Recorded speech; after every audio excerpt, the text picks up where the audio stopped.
तुम यहाँ क्या कर रहे हैं सलोनी? मैं अरुणा जी से मिलने आई हूँ।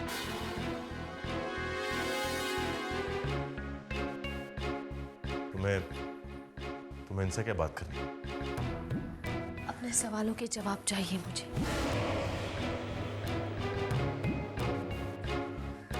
क्या आप सलोनी के सवालों का जवाब देना चाहते हैं? परेशान कर रखा है मुझे इस लड़की ने। बार बार मुझसे सवाल करने के लिए चली आती है। मैं जितना जानती थी बता चुकी हूँ इसे।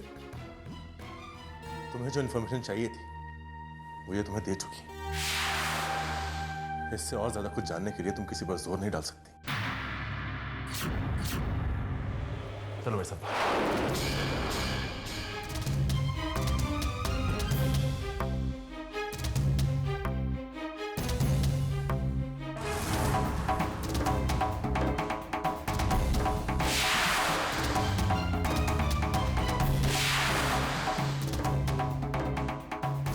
प्लीज सलोनी, ऐसा मत करो, मत करो ऐसे। मैं अच्छे से जानता हूं कि क्यों तुम देविका की पहचान पर सवाल खड़े कर रही हो। तुम्हें लगता है कि वो मुझे तुमसे अलग कर रही है। तुम बहुत गलत सोच रही हो सलोनी, बहुत गलत।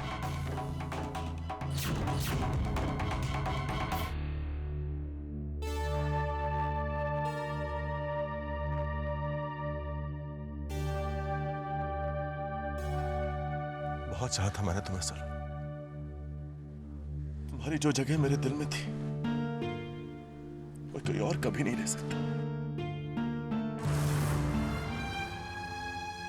बहुत दर्द झेले हैं मैंने,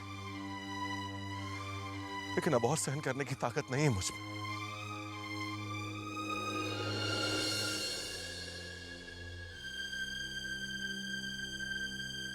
आप अकेले नहीं है नार, जिन्होंने ये दर्द झेला है। इस दर्द में मैं भी बराबर की भागीदार हूँ।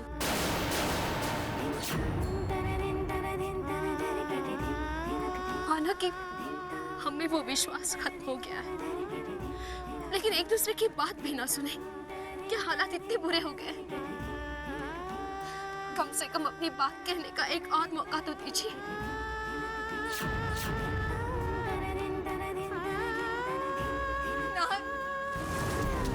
नार, देखिए ना मेरी आंटी की क्या हालत हो गई है। इतनी तकलीफ हुई है उन्हें कि उनके सामने उनकी बेटी पर तरह तरह के इल्जाम लगाए थे। रो रो कर बुरा हाल कर दिया उन्होंने अपना। मुझसे तो संभल नहीं रही। आप प्लीज आकर संभालिए ना उन्हें। प्लीज सलोनी, मैं तुम्हारे हर एक हाथ जोड़ता हूं। एक बेचारी औरत को इतनी तकलीफें और मत दो। मेरे सामने बार बार मत आओ मुझे तकलीफ देने की।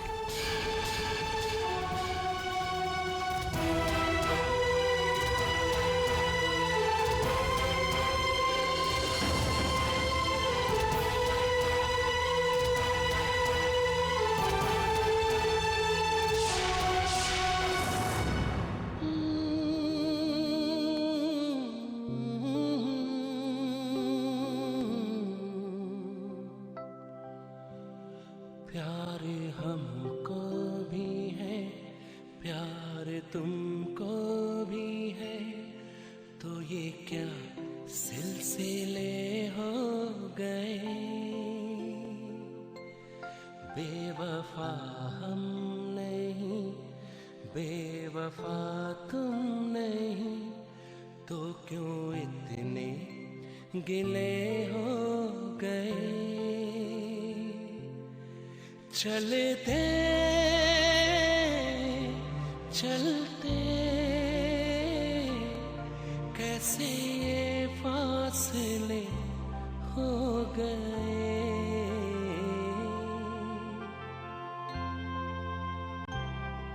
क्या पता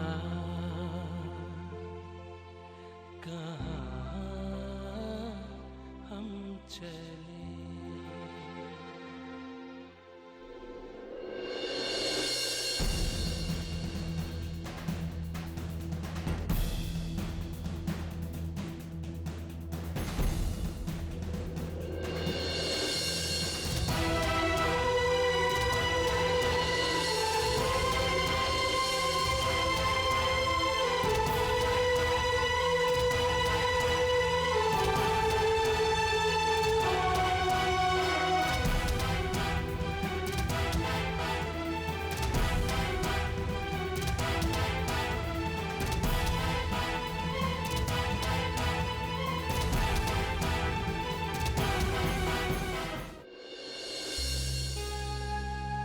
सलोनी,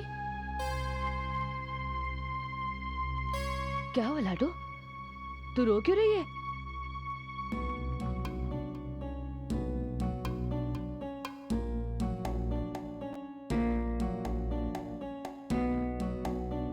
क्या हुआ सलोनी? कुछ नहीं बुआ सा, ऐसे।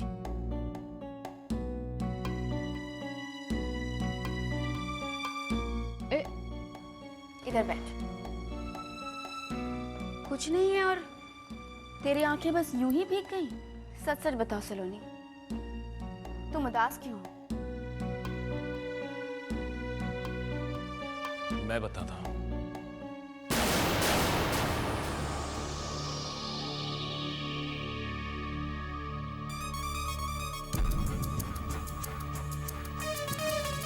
सलोनी उस औरत से मिलने गई थी जिसने देविका को पाल पोस कर बड़ा किया। मुझे पूरा यकीन है कि तभी देविका नाहर को लेकर वहां पहुंची होगी। नाहर ने सलोनी से बदतमीजी से बात की होगी, अपमानित किया होगा उसे। सलोनी, तुम लाख छुपाने की कोशिश करो, मगर तुम्हारे आंसू यही साबित करते हैं कि तुम्हें कितनी तकलीफ हो रही है। ये नील जो कुछ भी कह रहा है, क्या ये सच है? तेरी लाख कोशिशों के बावजूद नाहर और उसके परिवार वालों ने तुझे सिर्फ आंसू ही दिए हैं। तेरे इन आंसुओं को सिर्फ तेरी माँ समझ सकती है। उन पत्थर दिल लोगों पर तेरे आंसुओं का कोई असर नहीं होने वाला है सलोनी। क्यों बार बार अपमानित होने के लिए चली जाती हैं आप वहां पर? क्यों नहीं तोड़ लेती सारे रिश्ते उनसे? नहीं समझ, जब तक मेरा मकसद पूरा नहीं होता मैं पीछे नहीं हट सकती। समर, नाहर से झगड़ने से क्या सलोनी की खोई हुई खुशियां लौट आएंगी? सलोनी की जिंदगी में तब तक उजाला नहीं आ सकता जब तक नाहर का ग्रहण उसकी जिंदगी में है। नाहर को भुलाने में उसकी मदद करनी पड़ेगी समर। ये इतना आसान नहीं है नील। दीदी के हर धड़कन पर नाहर का नाम लिखा है। That's impossible. होगा। मैं भी एक औरत हूं, और एक औरत ही दूसरी औरत को समझ सकती है। हमें ये सलोनी को एहसास दिलाना होगा कि जिंदगी नाहर से शुरू होकर नाहर पर खत्म नहीं हो जाती। हमें किसी भी तरह सलोनी को दूसरी शादी के लिए मनाना ही होगा। दूसरी शादी? हाँ, नाहर और उसकी यादों को मिटाने के लिए ये बहुत जरूरी है कि सलोनी किसी और से रिश्ता जोड़ ले। हमारे पास बस यही एक आखिरी रास्ता है।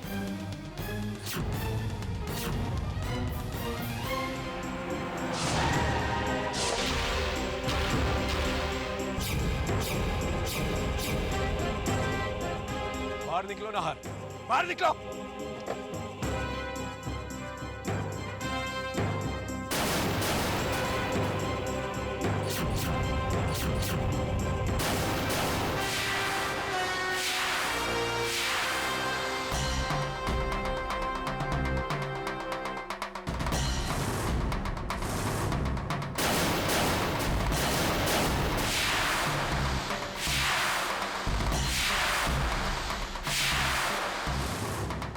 तुमने मेरी बहन की जिंदगी बर्बाद कर दी। मैं चुप रहा, सहता रहा, क्योंकि दीदी ने हमें मजबूर किया था कि हम सहे तुम्हारे हर अत्याचार को, तुम्हारी हर बदतमीजी, तुम्हारी हर जिल्लत को सहते रहे। लेकिन अब जब तुमने हर हद पार कर दी तो मैं चुप नहीं रहूंगा।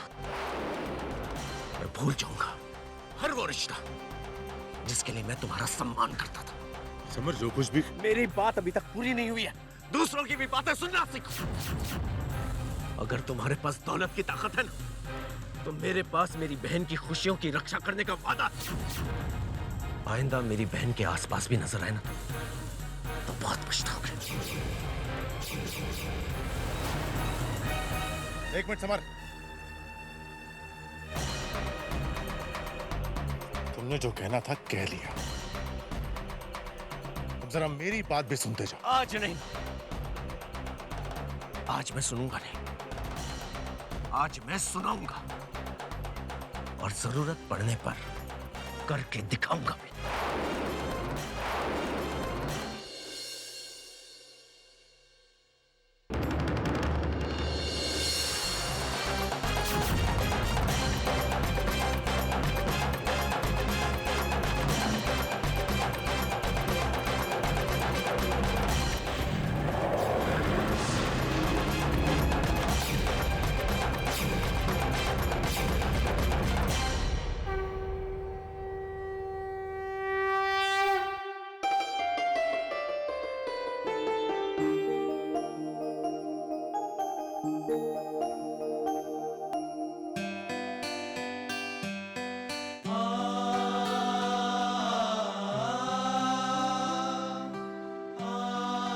सलोनी, बात कुछ आगे बढ़ेगी नहीं।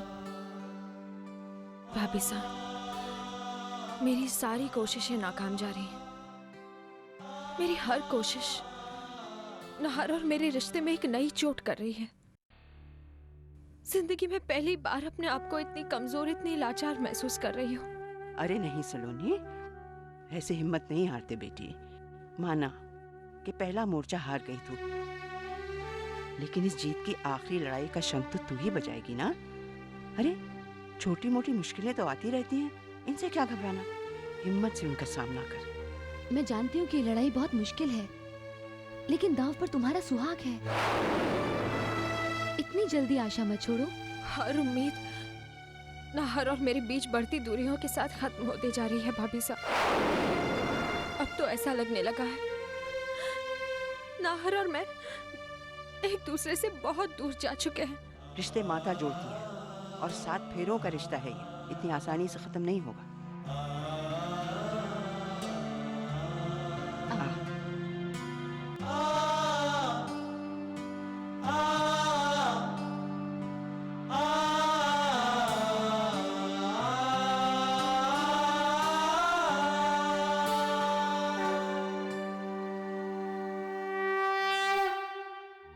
समझ नहीं आ रहा कि सलोनी को कैसे रोका जाए। वो ये क्यों नहीं समझ रही कि वो गलत रास्ते पर जा रही है, जिसमें उसके लिए आंसुओं के सिवा और कुछ नहीं। आज के बाद नाहर का इस घर से कोई रिश्ता नहीं। मैं उसका चेहरा तक नहीं देखना चाहता।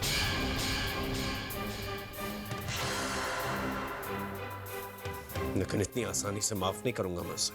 ऐसा सबक सिखाऊंगा ना उस घमंडी आदमी को कि वो याद रखेगा। हम उनका कुछ नहीं कर सकते समर। वो लोग बहुत रसूख वाले हैं। हम सब छोटे हैं, हम उनका कुछ नहीं बिगाड़ सकते। सिर्फ एक मौका मुझे मिल जाए, मैं उनकी औकात याद दिला दूंगा उन्हें।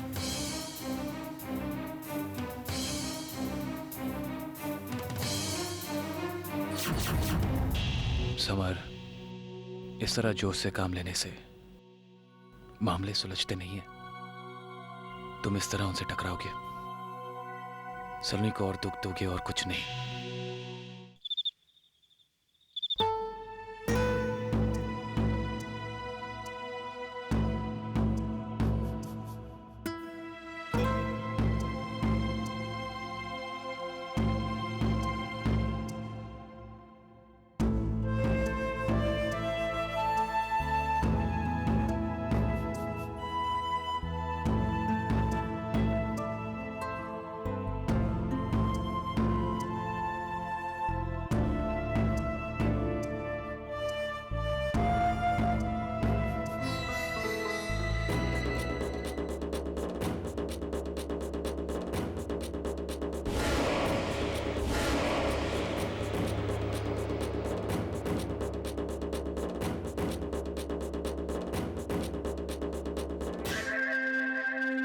मैं कुछ मदद करा दूं आपकी? अरे नहीं देविका, थैंक यू। मैं तो बस ऐसे ही। अगर आप बुरा ना माने तो मैं आपसे कुछ पूछ सकती हूँ? हाँ पूछो। ये पुरानी देवी का किस्सा क्या है?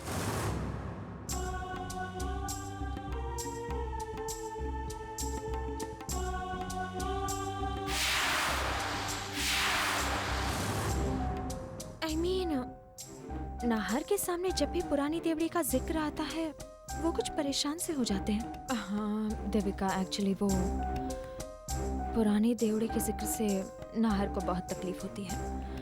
क्या है कि उसकी ज़िंदगी की सबसे कड़वी और मनहूस यादें उस देवड़ी के साथ जुड़ी हैं। हम सब उस देवड़ी को भुलाने की कोशिश कर रहे हैं देविका। यहाँ तक कि देवड़ी का जो दरवाज़ा था वो सामने वाली दीवार से था। उस दीवार को ही बंद करके दरवाज़ा किसी और दीवार से बना दिया है ताकि वो यादें कमरे के रूप बदलने से शायद सामने ना आ पाए।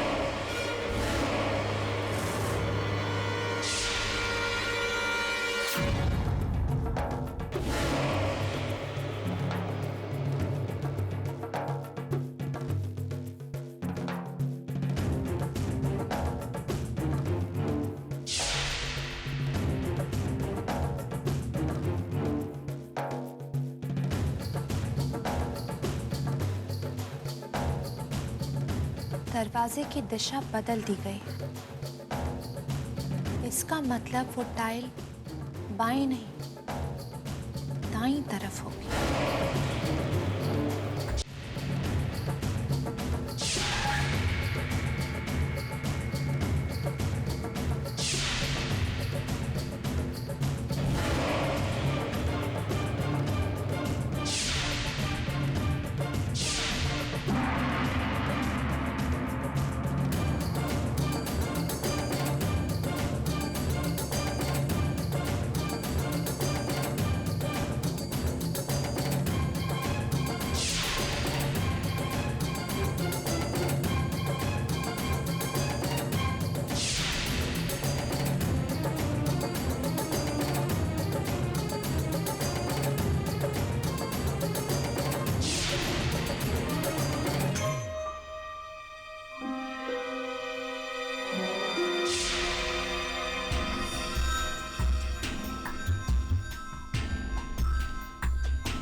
खोखली, इसका मतलब इसके अंदर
तुम्हारा वक्त पूरा हो गया मिस्टर नाहर।